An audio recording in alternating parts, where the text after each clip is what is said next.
Life is a struggle for everyone. Daily, as individuals, we walk through life not knowing what's in front of us. People with limited sight or totally blind depend on our guide dogs to safely lead us through life.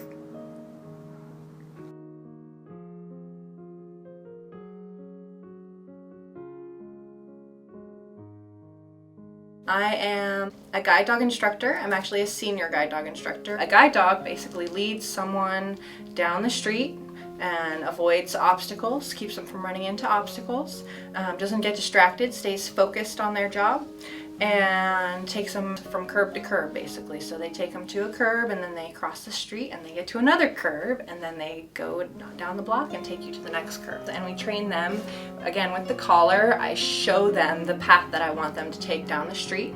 And when they get to the curbs, they get big rewards. As they leave one curb, they're waiting to get to the next curb.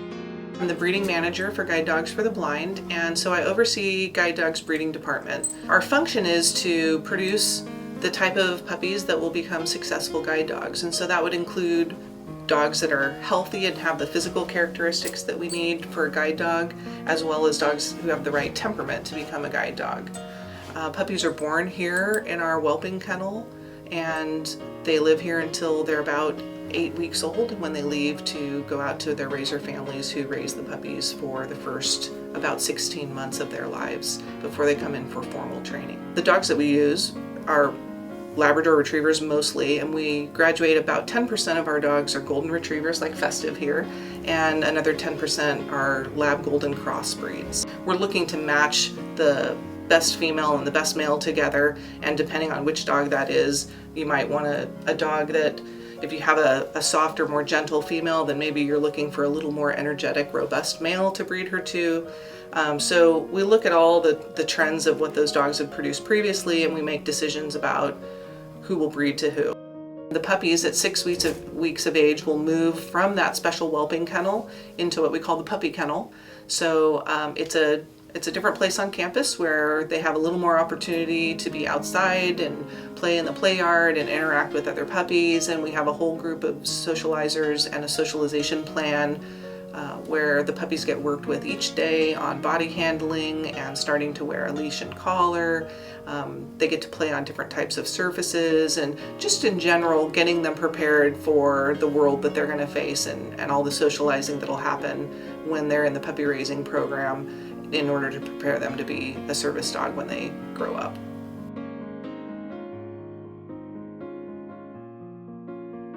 I'm the puppy raising manager here at Guide Dogs and have been in this position for a little over 14 years.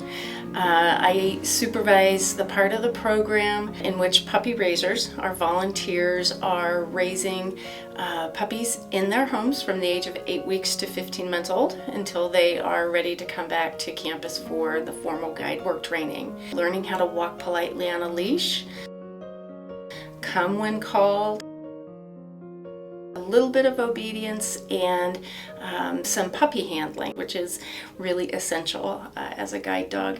Doing some puppy handling, which means that the dog has to be accustomed to having people handle his feet, his nails, looking at his ears, so it looked like I was just poking around his face, but I was actually making sure that he was comfortable with being handled in that way.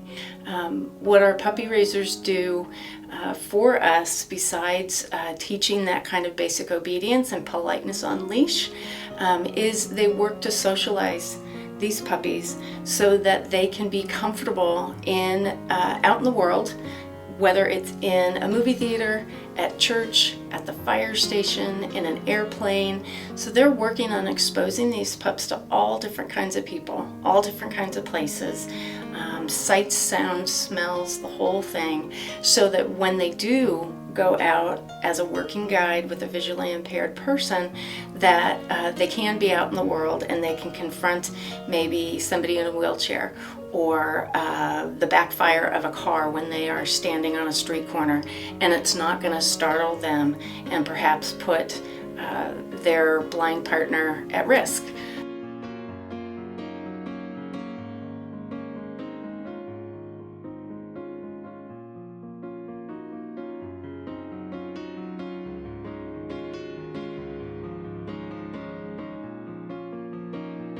Other things that are kind of fancy that they do are they go on escalators. So working in buildings is a whole nother skill set because there's a lot more obstacles, and there's stairs that they have to go on, and there's escalators, and then there's lots and lots of people. Then at the very end of training, we are going to test their skills. The instructor will put on a blindfold, and they will work a 45-minute route with the dog. Someone will spot them and test the dog's skills. So there's someone following behind, writing down how the dog did on each skill. So curbs and what the dog's pace is, and they know if they go straight in crossings. And then if they pass that test, then they can become a guide dog. Bristol is my second dog, and I lost my sight due to diabetic retinopathy 21 years ago. So up to that point, I was your typical adult, doing all the normal things, doing sporting events, driving cars, all the normal activities. And then over a course of about 3 years, I lost my sight. And through that time period, I learned how to read Braille, how to use adaptive technology so I could use computers.